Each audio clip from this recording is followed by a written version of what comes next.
Hello, this is Geoff from jeffmobile.com, and I'm coming to you from Vancouver, BC, Canada. And I just woke up and I just wanted to tell you about something that is really happy for my life right now.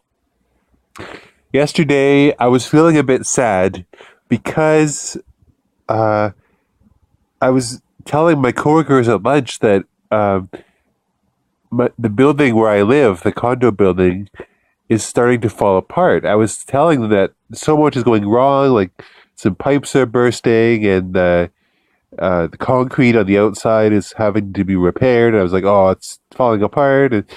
But then I realized that telling people all these negative things about my building caused me to get into a grumpy, bad mood.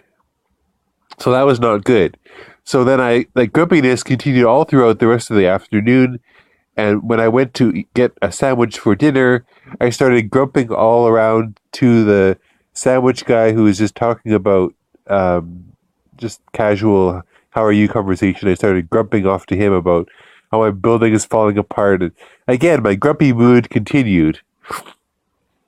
Anyways, I came home and I was a bit grumpy, and uh, but the problem is my partner and I have we live in this 10-year-old building, and the toilet that we have in our unit was starting to make a rattling sound. Like the pipes were kind of like moaning and rattling, and like the toilet was making all these funny sounds.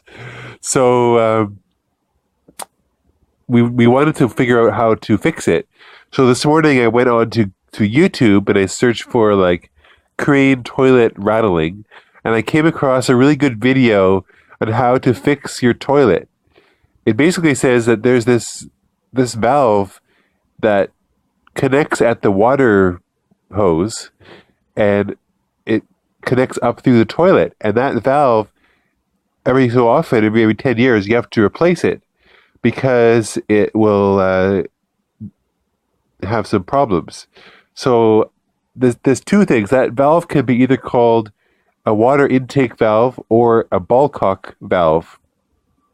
So either of those would be okay. So then I went on Google and I searched for a whole bunch of stuff, and I found there's a company called Fluid Master, Fluidmaster, that sells these kinds of valves in the Canada and the U.S. And these valves are universal, so they should work in most toilets. So I thought it's worth a shot, even though the toilet that we have is 10 years old or older and no longer made. I could probably try putting in this new valve, and it shouldn't be that hard. I even found another video um, that actually shows much more detailed steps of how to use this particular valve. So my partner picked up this valve at Home Depot yesterday, and then I tried to install it. But the problem is we need to.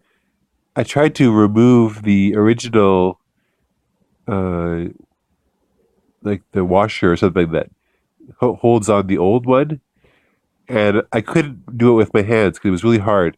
We didn't have the right wrench, so I had to drive all the way to Home Depot again to buy a bigger wrench. And once I bought that wrench, then I came home, took off the valve thing, and then put the new one on. But it was just kind of challenging to do, so it took me 2 hours. I realized that plumbers get paid a lot, but it's hard work because you have to use your hands. You have to have strong hands to open up these valves, and it's not easy. But finally, I got it all fixed up, so the toilet is working great. So I just wanted to say that anyone who has any questions about toilets and how to fix them, I could probably give you some tips now that I've fixed my toilet. They're not that hard to fix, but yeah, it's interesting. So that was what I did yesterday. I hope you all have a great day today, and thanks again for watching my vlog about toilets and my story from my grumpy mood. Because now I realize that it's possible to talk yourself into a grumpy mood, and it's also possible to talk yourself out of a grumpy mood. So that's very interesting insight. And I think yesterday I was being negative, so I tucked myself into a grumpy mood. But I realized that no, my building is actually fine. They're fixing all the problems. People in this building have lots of money, so they can, like, generally it's a fairly well, like, professional people living in the building, so they can afford to pay for the repairs. The neighborhood's good, it's a nice area, so I'm not too concerned, and I don't think there's a big problem with the building at all. Anyway, so that's my morning vlog. I don't know if anyone watches these because it's just a vlog and not particularly interesting, but I enjoy recording it just for a diary of my own thoughts. Maybe I'll watch it again in a few years and realize what I was thinking about back then in 2015. Have a great day and bye bye for now.